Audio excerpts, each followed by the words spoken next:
feel ourselves secure. So crypto analysis क्या है? उसका काम है कि वो रिकवर करे की को भी और मैसेज को भी, दोनों चीजों को टारगेट करता है वो, यानी की भी गैस की जाती है और इसमें मैसेज को भी गैस करने की कोशिश की जाती है। सो जनरल अप्रोचेस क्या है? क्रिप्टो एनालिटिक अटैक या brute force attack. Crypto analytic attack क्या है? आपके पास आपको साइफर टेक्स्ट का सैंपल दे दिया गया है और आपको एल्गोरिदम बता दिया गया है कि ये डेस से एनक्रिप्ट हुआ और आपको एनक्रिप्टेड डेटा पकड़ा दिया गया।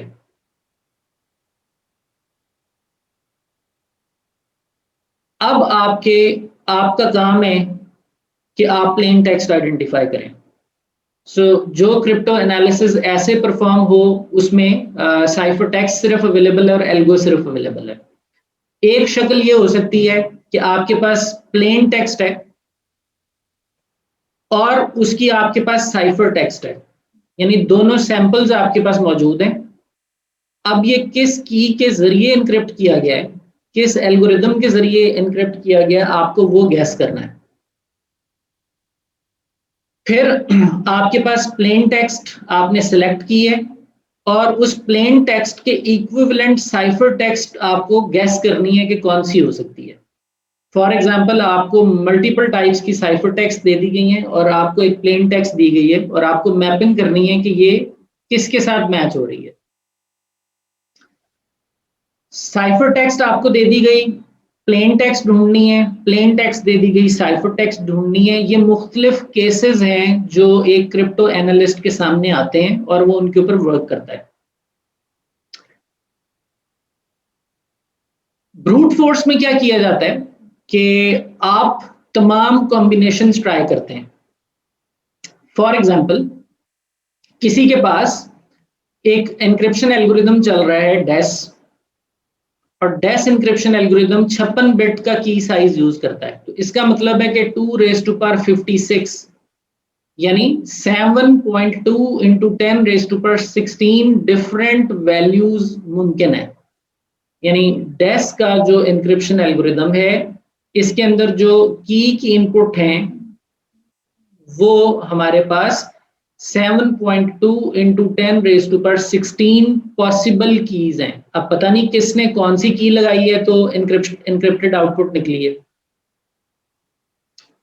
अब इसको गैस करना है किसी ने अगर, तो उसके पास एक हल है कि वो इन सारी कीज को एनक्रिप्टेड टेक्स्ट के ऊपर एक एक करके लगाना शुरू कर दे। यानी वो डेस एल्गोरिदम को सामने रख ले, इसको रिवर्स डायरेक्शन में चलाना शुरू कर दे, पहली की लगाए और देखे कि इस साइफर से क्या प्लेन निकला, क्या उसकी कोई सेंस बनी, नहीं तो दूसरी की लगाए, नहीं तो तीसरी की लगाए, हत्ता कि वो 7.2 इंटू 10⁻16 की तक पहुंच जाए।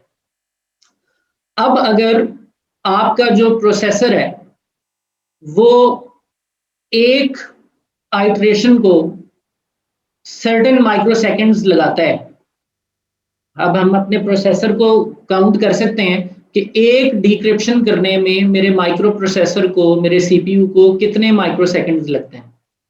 ये आपकी प्रोसेसर की बेंचमार्किंग डेटा शीट में डेटा अवेलेबल होता है। तो अगर किसी का प्रोसेसर 2⁻55 माइक्रोसेकेंड्स लेता है एक की ट्राई करने में, तो इतने साल लगेंगे ये सारी कीज को, इस सारी की कॉम्बिनेशंस को ट्राई करने में। अगर आपकी प्रोसेसर की स्पीड तेज होती जाएगी तो ये टाइम नीचे आता जाएगा, बट स्टिल ये टाइम अगर आप कैलकुलेट करें लेटेस्ट प्रोसेसर के साथ, जो कि इस वक्त core i7 11th generation launch हो गई है इंटेल की साइड पे 2021 जैन में, तो आप उसकी बेंचमार्किंग कर सकते हैं कि अब वो ये टाइम कितने माइक्रोसेकंड पे ले आया है। लिहाजा ऑब्वियसली प्रोसेसर एडवांसमेंट के साथ एल्गोरिदम की लाइफ कम होती जाती है। That is may be the reason कि हम क्यों प्रोसेसर्स को मतलब कोर i7 में अगर हमारे पास x ट्रिलियन ट्रांजिस्टर्स हैं तो हमें किसने रोका है कि हम वो transistors many fold in trillions बढ़ा ना दें? इट्स इलेक्ट्रॉनिक्स, आप बढ़ा दें उसको. what is stopping us? So there is somewhere a pressure from cryptographers. There may be such thing also into consideration along with electronics challenges कि cryptographer ने भी तो मैथमेटिकल एल्गोरिदम्स को इनोवेट करना है, इम्प्रूव करना है. लिहाजा जैसे जैसे क्रिप्टोग्राफर एल्गोरिदम लाएंगे वैसे वैसे आपका जो प्रोसेसर की वर्ल्ड है या सीपीयूज की दुनिया है जनरल सिविलियंस के लिए, वो वैसे वैसे इम्प्रूव करेगी, क्योंकि ये बैलेंस, ये इक्विलिब्रियम कायम रखना है. हाँ, अगर कोई डिपेंडेंट ना हो इन इंटरनेशनल सप्लायर्स के सीपीयूज के ऊपर और वो खुद बना ले सीपीयू इससे कहीं कहीं ज्यादा पावरफुल, तो वो फिर इनकी इस मोनोपोली पे डिपेंडेंट नहीं है. बट समवेयर इनकी नॉट्स आपस में कहीं ना कहीं जुड़ी हुई लगती हैं कि जिस पेस पर क्रिप्टोग्राफी आगे बढ़ती है उसी पेस पर ही प्रोसेसर आगे बढ़ाए जाते हैं. अदरवाइज तो दुनिया की लेटेस्ट तरीन इंक्रिप्शन भी बस प्रोसेसर तेज तरीन बनाने की जरूरत है, वो डीकोड हो जाएगी यूजिंग ब्रूट फोर्स अटैक. अच्छा जी, अब हम साइफर को स्टडी करते हैं, इंक्रिप्शन एल्गोरिदम्स को स्टडी करते हैं. क्लासिकल जो साइफर्स हैं वो सब्स्टिट्यूशन साइफर्स हैं और वो चीज़ों को सब्स्टिट्यूट करते हैं, यानी अगर आपने हेलो लिखा है तो उसको वो बदल देते हैं किसी और शक्ल में. They replace characters with some other forms, some other characters. So where letters of plain text are replaced by other letters or by numbers or symbols. If plain text is viewed as a sequence of bits, then substitution involves replacing plain text bit patterns with ciphertext bit patterns. यानी कहा यह जा रहा है कि अगर आपने stream based operation करना है सब्स्टिट्यूशन में, तो आप करेक्टर बाय करेक्टर रिप्लेसमेंट्स करेंगे. और अगर आपने ब्लॉक साइफरिंग करनी है, ब्लॉक साइफर बनाना है, तो फिर आप पहले हेलो की बाइनरी बना लेंगे और आप बाइनरी को बाइनरी से रिप्लेस करेंगे. सो आप चंक्स ऑफ बाइनरी उठा लेंगे. So you will replace this chunk probably with this chunk, a predetermined chunk. So आप इसको इससे सब्स्टिट्यूट कर रहे होंगे बिट बाय बिट या बिट के block by block. So that will be called a block substitution cipher or a string substitution cipher. तो सबसे जो ancient form of cipher algorithm है that is called Caesar cipher. और this cipher was first tested in military affairs. इसके अंदर ये वो cipher है जिसका पहला इस्तेमाल military affairs में हुआ और ये बहुत बहुत बहुत एंशिएंट साइफर है.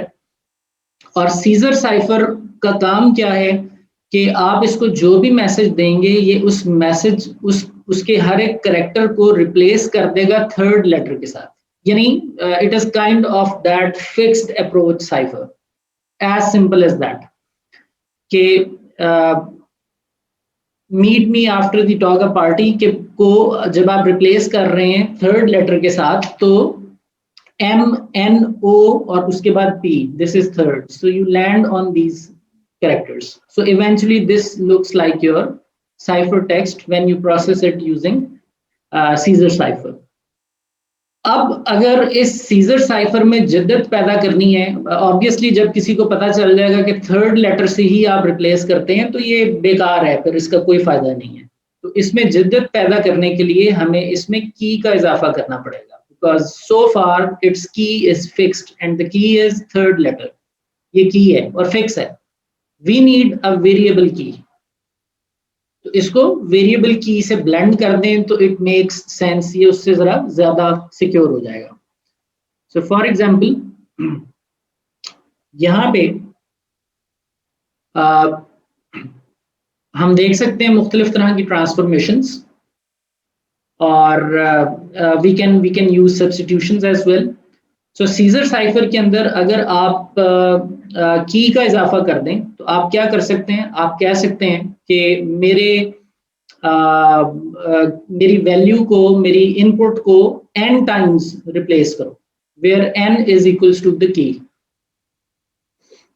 सो आप कह सकते हैं encrypt x, so x is equals to let's say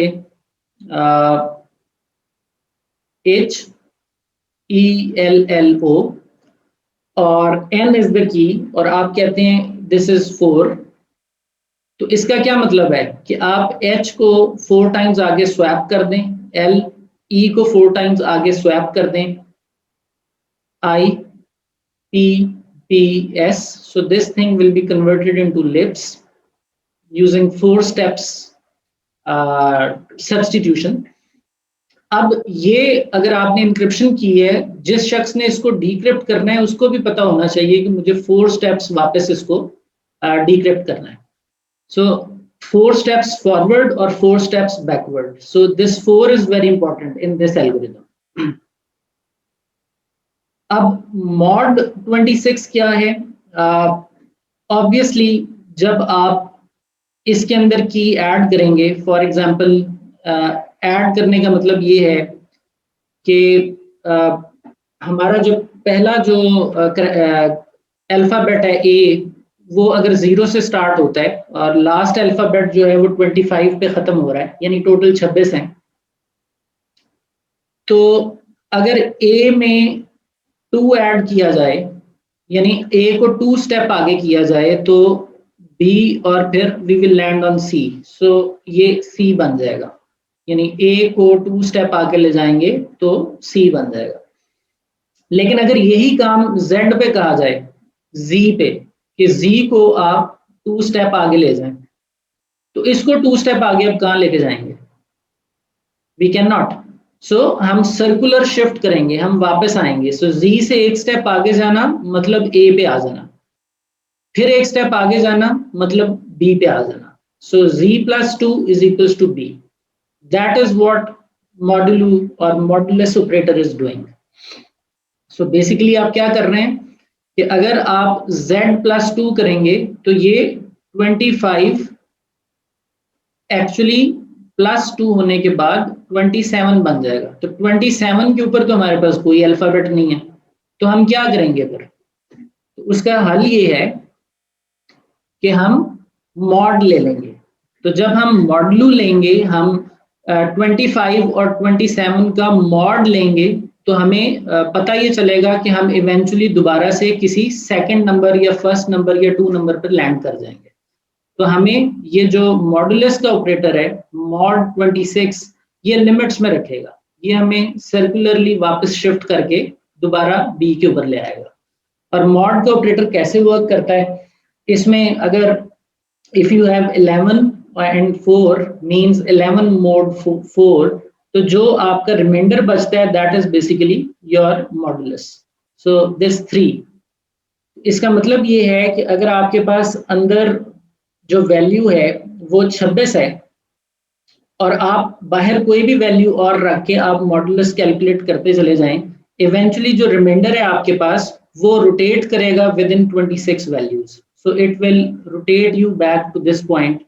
इसी तरह अगर आप पहुंच गए हैं 50 के ऊपर और आप 50 में 2 प्लस करते हैं, ये 52 हो जाता है, तो 52 पे अब कौन सा करैक्टर है?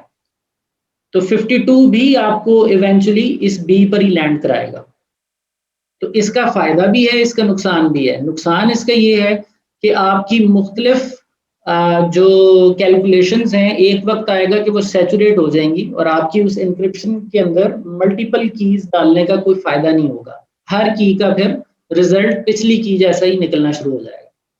इसकी एग्जांपल कुछ यूं है कि अगर मैं सीजर साइफर में n की वैल्यू को 1 रखूं तो डिफरेंट रिजल्ट आएगा, n की वैल्यू को 2 रखूं तो भी डिफरेंट रिजल्ट आएगा, 3 रखूं तो डिफरेंट रिजल्ट आएगा, हत्ता कि मैं इसकी वैल्यू 26 रख दूं। 26 के बाद अगर मैं n की वैल्यू 27 रखता हूं तो result will be no different than n1। So n27 पर रेपिटेशन शुरू हो गई है, मेरे पास यूनिक कॉम्बिनेशन 26 ही है। So imagine this is kind of an encryption technique जो हमने अभी डिस्कस की है, जिसकी टोटल कीज मुख्तलिफ 26 हो सकती हैं और उन एल्गोरिदम जो है वो क्या करता है कि की की बिना पर जितने स्टेप हम चाहें हमारे करेक्टर्स को उतने स्टेप बस आगे फॉरवर्ड कर देता है। तो फिर अगर क्रिप्टो एनालिसिस किया जाए इस सीजर साइफर का जिसको हमने डिस्कस किया है, तो 26 पॉसिबल साइफर आउटपुट्स हैं, यानी A maps to A maps to B, A maps to C और A मैप्स टू Z। इसके अलावा A की कोई शक्ल नहीं बनेगी। तो ब्रूट फोर्स सर्च करने से तमाम शिफ्ट्स ट्राई करने से हम साइफर टेक्स्ट को ब्रेक करने की कोशिश कर सकते हैं। सो ये जो साइफर टेक्स्ट हमें दी गई है, if we would like to break this cipher text, तो हमें क्या करना होगा, हमें इसको रिवर्स डायरेक्शन में लेके जाना होगा करेक्टर्स को, बिकॉज सीजर साइफर के अंदर हम करेक्टर्स को फॉरवर्ड मूव करते हैं तो इनक्रिप्ट होते हैं। डीक्रिप्ट करना है, अगर आपने ब्रेक करना है साइफर टेक्स्ट को, you need to bring it back. अब क्या चीज है जो मुझे चाहिए है in order to reach the exact meaningful output? जाहिर है मुझे ये नहीं पता कि मुझे कितने टाइम्स इसको रिवर्स करना है, बट क्या वो मुश्किल है? मेरे पास 26 मुख्तलिफ कॉम्बिनेशन है। मैं एक दफा स्क्रॉल कर लूँ पीछे, 2 दफा कर लूँ, 3 दफा कर लूँ, 4 दफा कर लूँ, हत्ता के 26 दफा कर लूँ, तो मेरे पास मुख्तलिफ डायग्राम्स आ जाएंगी, डायग्राम 1 से लेकर डायग्राम 26 तक, और उनमें से मैं जिसकी सेंस बन रही होगी उससे मैं इस मैसेज का जो असल मकसद है वो निकाल पाऊंगा। This is how the crypto analysis is done.